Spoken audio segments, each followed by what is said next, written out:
Arrow. Good morning. How are you doing today, Jayme? I'm so good. How are you? Absolutely fantastic and very excited to talk with you because, you're talking about the big eclipse. Every age group is talking about it and wants to somehow, some way participate with it. Right? It's like the best thing ever. I love it. It's so fun to talk about.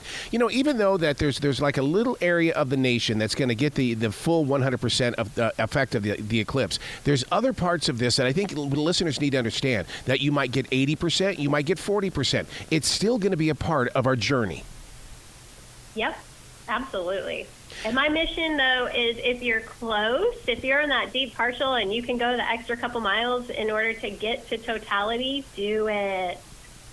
But you know what, though? One of the things that I'm learning and doing the studying about this as we get closer and closer, boy, this is a money-making entity is what it is, because they're out there with their RVs and they're charging a lot of money for it. Has it always been a money maker?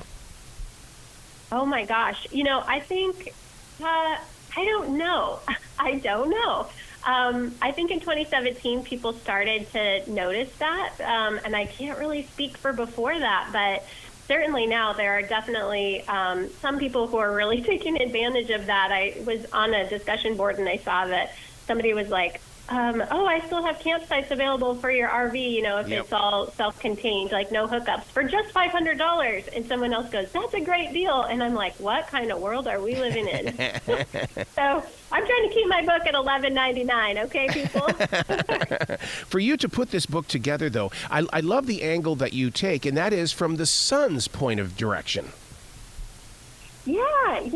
I had that idea for it when I was watching the Total Solar Eclipse, and I just thought to myself, man, if I was the sun, what would I be thinking as my friend Moon was like literally moving in and stealing my light? And I just had that idea for it, and I was like, this is really fun to explore in a children's book that also is applicable, I think, to every age, because who among us hasn't felt a little bit slighted when a friend or a teammate or a coworker kind of moved in on our thing, right?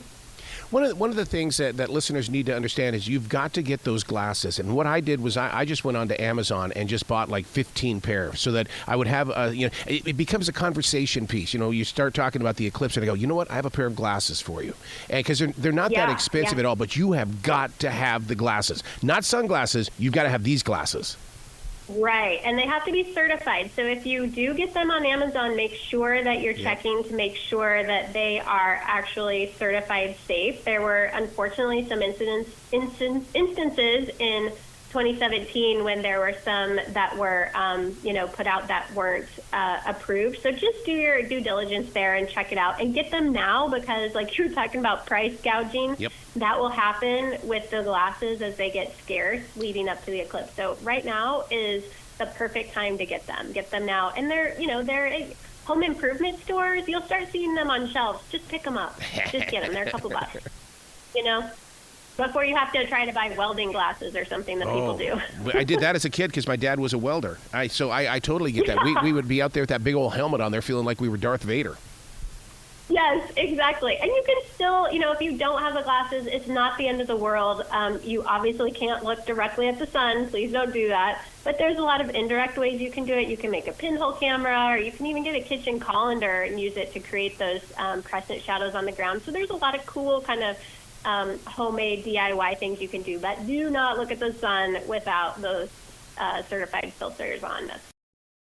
Well, you're going to think I'm a freak, Jayme, in the way that we had a full eclipse in the South Carolina area a couple of years ago. And what I did, I didn't get the glasses, but I just went out into the forest and sat on the forest floor, and I experienced nature as that was taking place.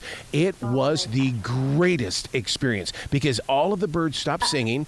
It was just so peacefully just accepted as what it was. Yeah, Aaron, you're my people. Because I also, at least you kind of knew what to expect. I was chasing around a 3-year-old trying to figure out what was going on. But when you get to experience that moment of totality, and like I said, if you have a chance to go to totality in that path, it is absolutely worth it, because it is just, don't you think it's just hard to describe that moment and that moment of awe? That's the best I can describe it. It's like a moment where you're kind of outside yourself and your perspective on the universe changes.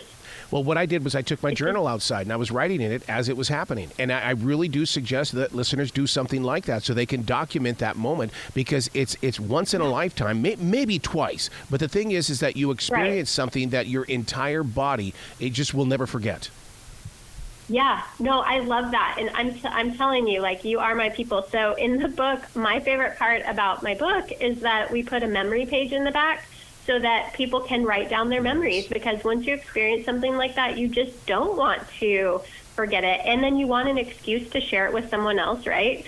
And so the children's book is the perfect excuse for that. Hey, I'll read you my book, and then I'm going to talk for a few minutes afterwards about how cool it was to see one.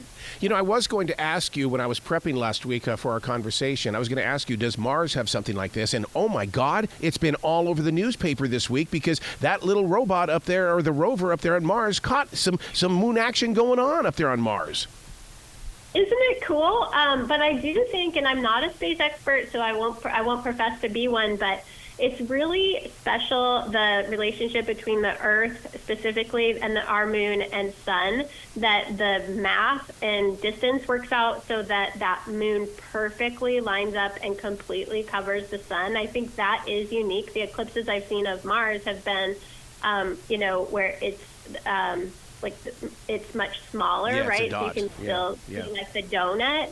But it's so cool how it works out from Earth when you're in those in the right place, and you get to see that solar corona, because that's really the mesmerizing part. And like you said, when the light really goes out and the wildlife starts acting differently and it gets cooler, it's just a completely different experience, But yeah, space is pretty darn cool when you start checking it out. And I'm really excited that this whole generation of kids is going to, everywhere in the United States, in the continental United States, they'll get to see at least a partial eclipse. Yep. And it's so cool that this whole generation of kids is going to be exposed to it.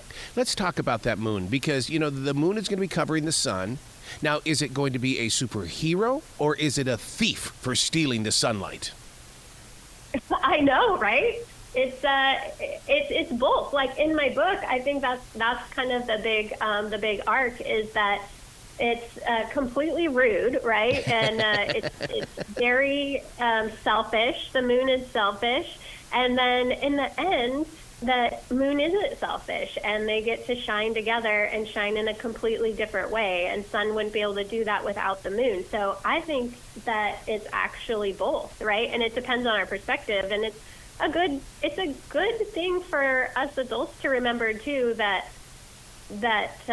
we might think one way, right? And then if we look at things just with a little different viewpoint, we can see things a completely different way.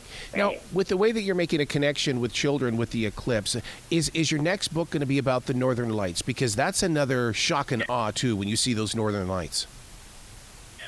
Well, you know what? I'm going to take that under consideration. I can't share yet what my next book is going to be, but I'll come back and tell you about it when it's out. How's that? Now, where are you going to be at when this eclipse takes place?